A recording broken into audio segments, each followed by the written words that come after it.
Okay, we're going to kind of do an initial ride here. I got my Enduro Engineering skid plate on, so I feel safe going in the woods here. I'm going to leave the house and go straight in the woods for a little test. Still stock gearing, and then I'm going to come out and hit the road a little bit. Got the neighbor over there in a noisy tractor.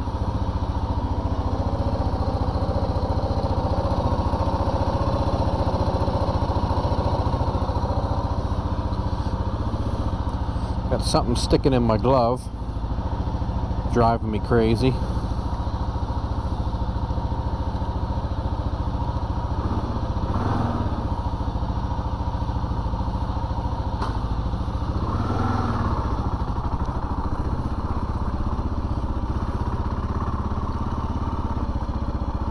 See if I can get up here.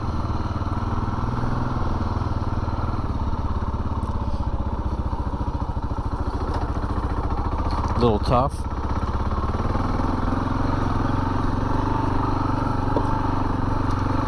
I have a D606 on the rear and a Trackmaster on the front, and stock gearing. But like I said, I got the skid plate on, so I'm actually comfortable riding it off-road now. I also took the rubber out of the bottom of the foot pegs and actually replaced it with 2 large pieces of steel. So now when you stand on the pegs, they don't feel like they're leaning out and your foot's going to slide off.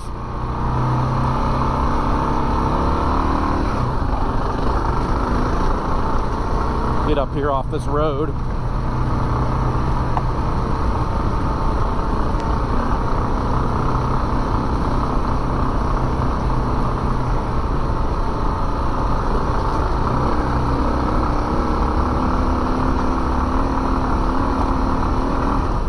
Good power there coming up that hill. That was second gear.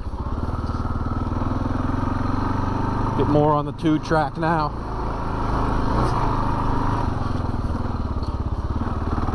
I tell you, when you're just moving this thing around, it feels like a freaking tank, but I'm gonna be honest with you here. Ripping off road,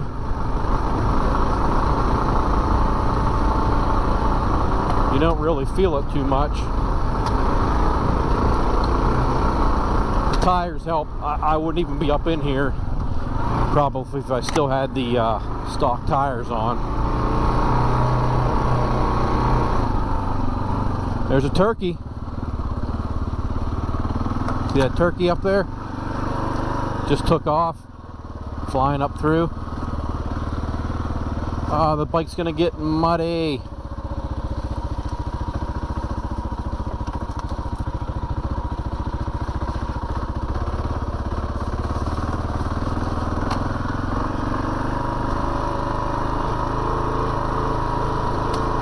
I do have sprockets for this. I have 1 tooth lower for the front than stock, which I believe is 14, and I have a rear which is 1 tooth higher. I will be installing those for a little better off-road performance, because with me riding this thing, it's going to be off-road, not a asphalt queen. These pegs are much better with the rubber out from underneath. I mean, they're staying level. They don't feel like they're slanting out. Whoa. Gotta remember to make the turn.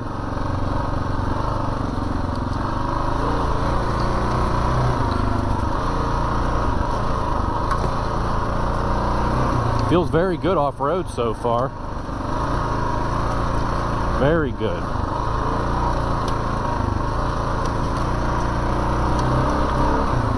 I mean, like I said, it's definitely heavy when it's static and you're just moving it around. Oh, almost stalled it there. Didn't realize there was a turn. think the bike actually shut off and it started itself back up.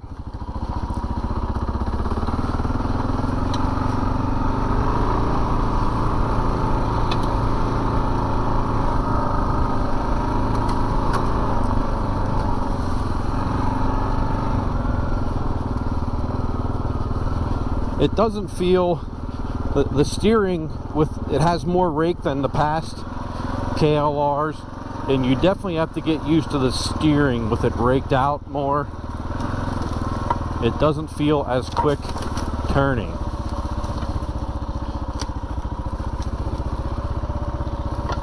This first gear is really high with stock sprocket on the front. Once I have it broken in, once I get the first 150 miles on it, I don't want to put the other sprocket on and be wringing it out going through the gears.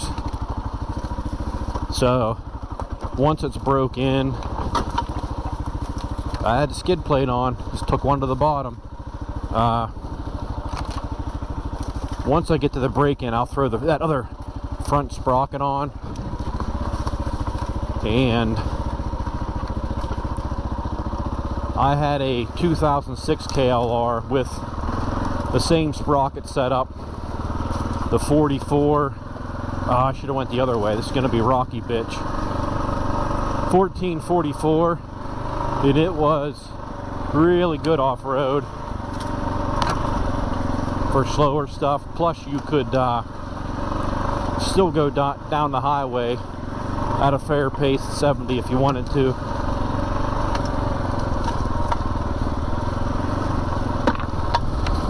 Boy, the skid plate's taking a beating. God dang. Just hear stuff jingling, jangling off that like crazy. This trail is a rocky bitch. I should have went the other way. Just listen to that music off that skid plate. Dingity dangity ding ding dong. I want to try not to put the brand new bike down. I should have known better than coming down this thing.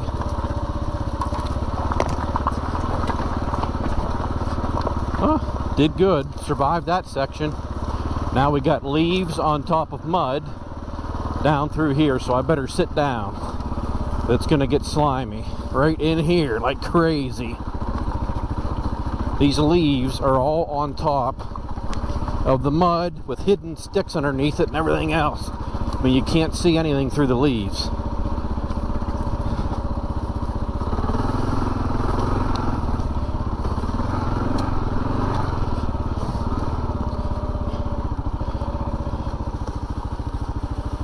I can do some single track.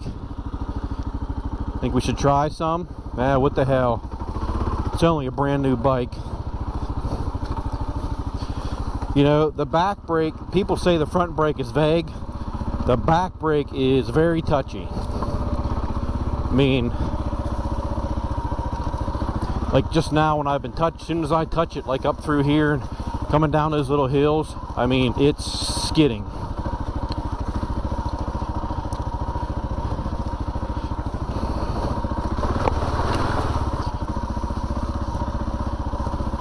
Nice little section of single track, not too intimidating.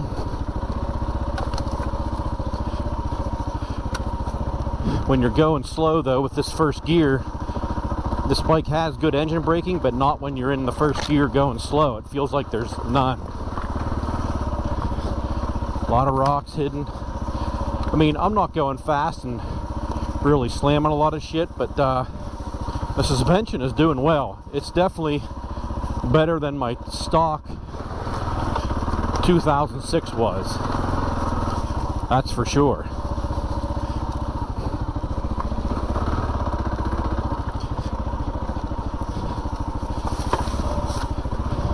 Wow, foot pegs are so much better with that rubber out of there.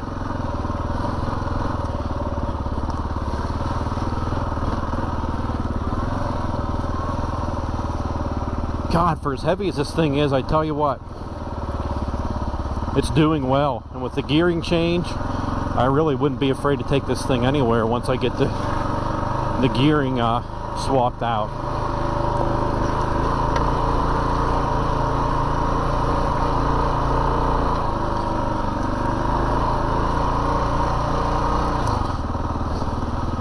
with these tires too. The 606 in combination with the freaking stick just knocked me out of gear. 606 in combination with the Trackmaster, doing awesome. Trackmaster on the front, it's a wide profile tire, kind of a soft compound. I don't run the 760 on the rear because it's a very soft sidewall tire, and on a heavy bike, if you get a flat, you're basically dead in the water if you get a flat, because it's going to want to pop right off the rim. Trust me, I've been there and done that. The 606 has a very stiff sidewall, and you can at least, with some zip ties if you need to, maybe get back out to a blacktop road or somewhere like that where you can get some help.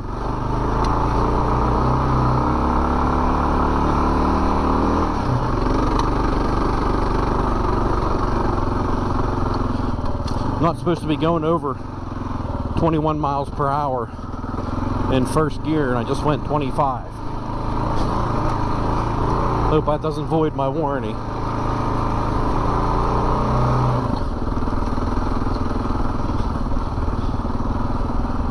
I'm very happy with the way it's doing off-road,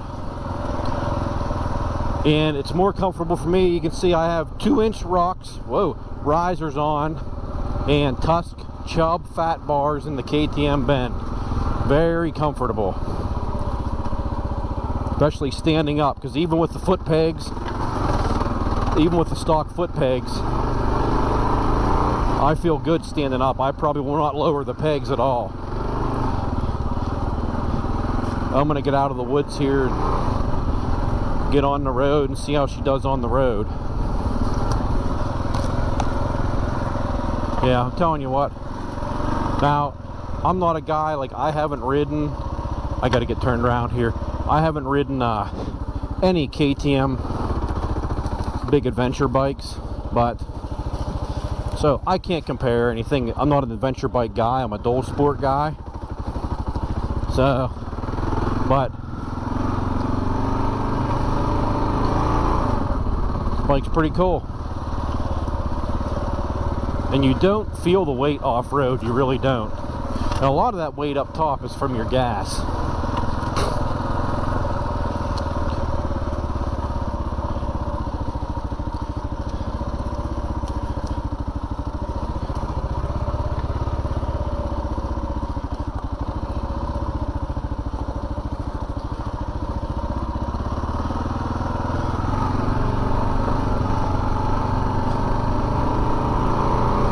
Alright, we'll head down the street. And you figure a lot of that weight that you feel up high, this gas tank is 6 gallons. I think fuel, a gallon of fuel weighs somewhere in the area of 8 pounds. So you got almost 50 pounds in your crotch here sitting high on the bike.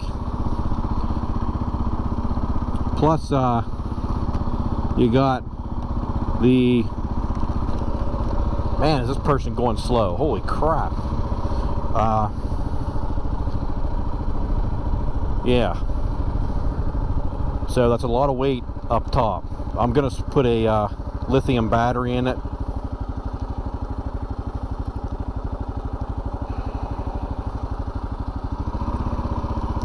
Which will alleviate some of the top weight also.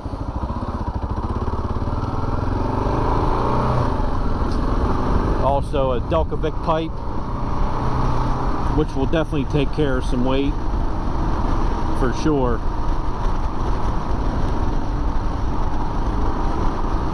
Boy, it is nice out today. It was like 85 degrees here in PA. Okay, now with the rubber foot pegs off, and of course I have the weights off the end of the factory bars, you definitely got some vibration through the pegs and up through the bars. But I've owned a DR650, the old KLR, and I just rode I had a customer's XR650L I put a couple, or less than about 100 miles on it, but they all got about the same vibe to them. The same big thumper vibe is what they got. I mean, it's nothing excessive, but it's there. You probably have more vibe. I got a lot of vibe in my foot pegs because I took the rubber out. The rubber in it wasn't too bad. With that steel in there, you definitely got more vibration, but it's still not too bad. There's more vibration in the pegs than there is up in the bars. Windscreen, it's doing awesome. That's in the factory low setting, but it is literally going the whole way up over my visor. Like, there's no buffeting, nothing hitting my visor or helmet or anything like that. Excellent visor. Or windscreen, I should say, not visor.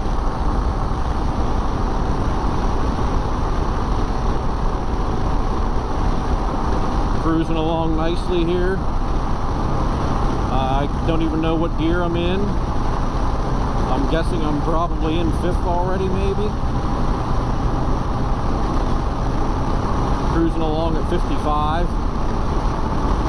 But they give you in the manual, they show you a chart when you're breaking it in. They show each gear position and the speed you should not go over to break it in. So I'm kind of just taking it easy, breaking it in. I mean, these things are known to burn oil, or at least they were in 08, 09.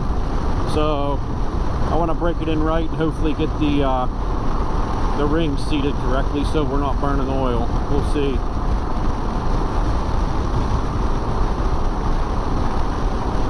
I did do the Eagle Mike's doohickey in my 06. This one, I don't even think I'm going to worry about it. I mean, you watch some people, they say that they've talked to Kawasaki, it's been upgraded, and of course other people say it hasn't been.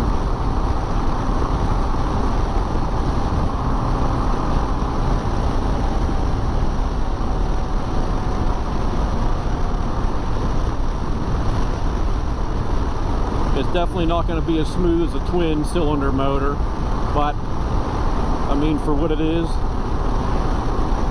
pretty good.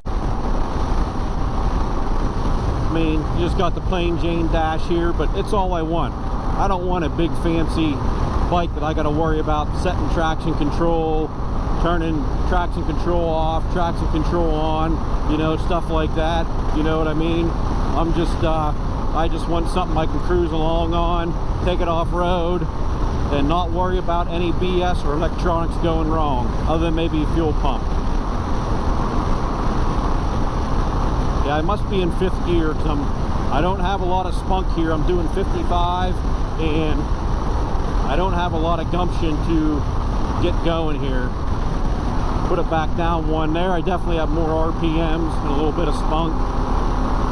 I got, of course, the speed limit on this road right here is 45, and of course I have somebody right on up my freaking buttocks, and I'm doing 55. Everybody's in a hurry.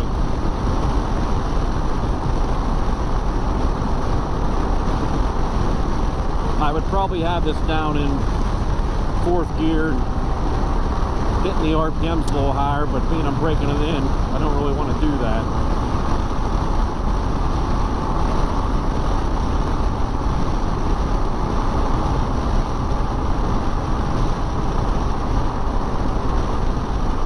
I have those 606s and Trackmasters. Now, I never rode this bike with the Dunlops that were on it. I don't know what I think they were 705s maybe, but I never even rode the bike. I hauled it home, put it in the garage, and changed the tires. So I'm sure they were a little bit smoother on the road, and I'm sure a little bit of my vibration that I'm feeling is coming from the tires. I'm sure of that. Get going a little more speed here. Since I got a happy-go-lucky trying to chew up my rear. Now there, I'm doing 61 now, and they're still, they are 2 seconds back, but it's like they still want to see if they can push me up the hill. I'm in 5th. This is a pretty steep grade here. If I was on a 250 or a 300 dual sport, they are always maxed out about 65 and they cannot go any faster. This bike right now, the speed's going up and I'm in 5th gear, so that's pretty good. The DRZ 400 is about the same way. You can gain speed actually going up this grade as compared to the 300s and the 250s.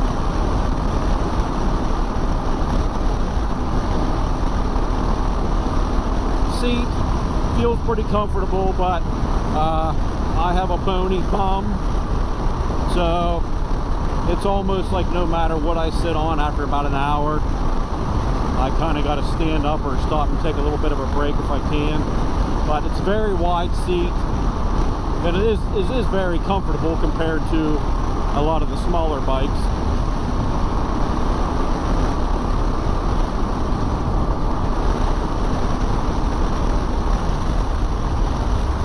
Now I got a lot of crosswind on this hill, so I am feeling a slight little bit of buffeting off of the windscreen, but it's because the wind's coming from left to right.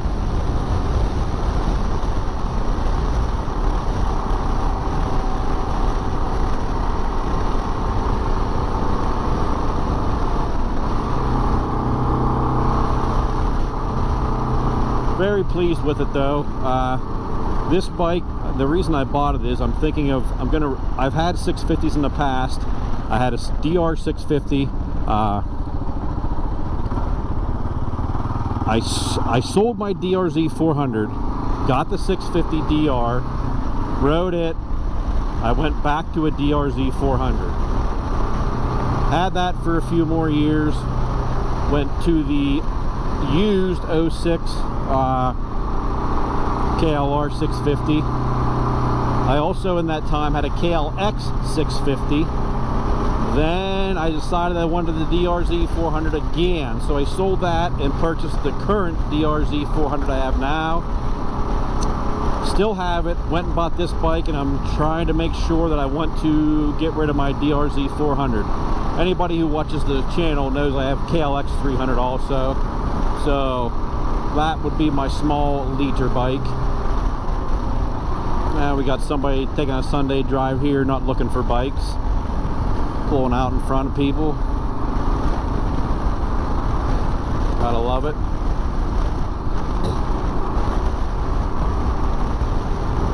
Never fails. Oh, then they want to turn quick. Right there, turn right in front of that van. Jesus.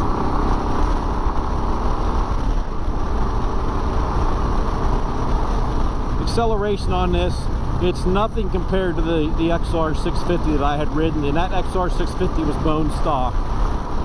The XR 650 had much better throttle takeoff, a lot more ass on the bottom.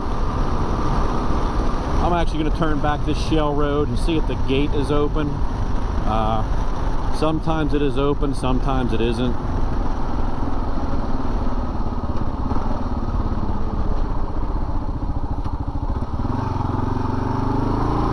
See if it is. Turkey season, spring gobbler starts. Well, it actually started for the youth yesterday, but sometimes this gate is open if you want to hunt turkeys, but it may be closed.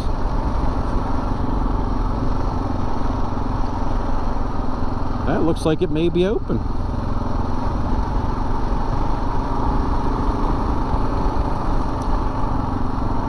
Suspension is actually pretty good. I mean, like this road here, Groundhog, I just hit some little potholes, and it actually, for being sharp edged potholes, it actually did really well, taking the jar. Wow, it's open. First time ever. Got some fresh shale on here. Excellent.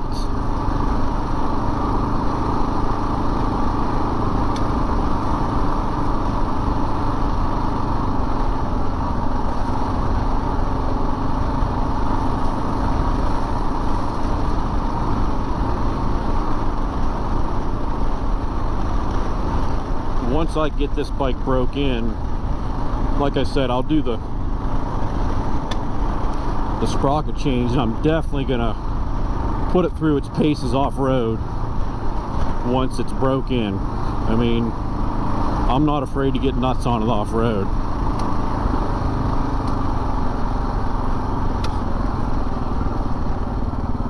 Go back here to this pull-off.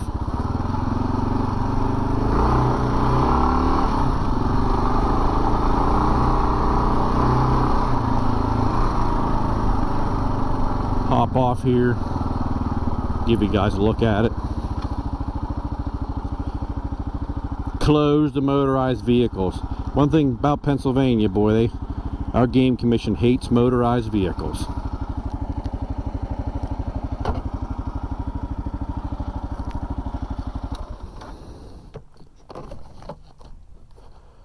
There's a look at it. Boy, I got it freaking dirty when I took it up in the woods there at the house. I need to put, what I'm going to do too is put some paint protection film on the sides of these tanks if I don't decide to paint it lime green. I mean, you can kind of see, I'm going to have videos for everything I've done. There's the skid plate. We got those meaty ass tires on it. I did the tail tidy on there, the bars, the hand guards. So I can see I'm going to have to bend this thing back up some more. That brake line is dropping off of there. But yeah, I'm very pleased with it so far. I definitely think I may end up selling the DRZ 400. So stay tuned to the channel. I mean, I'll definitely be doing a lot more of this bike, and you'll see it being used off-road a lot more once I change the gearing and get it in. So remember to like, subscribe. If you got a big fat ugly pig like this, make sure you're getting on it and get outside.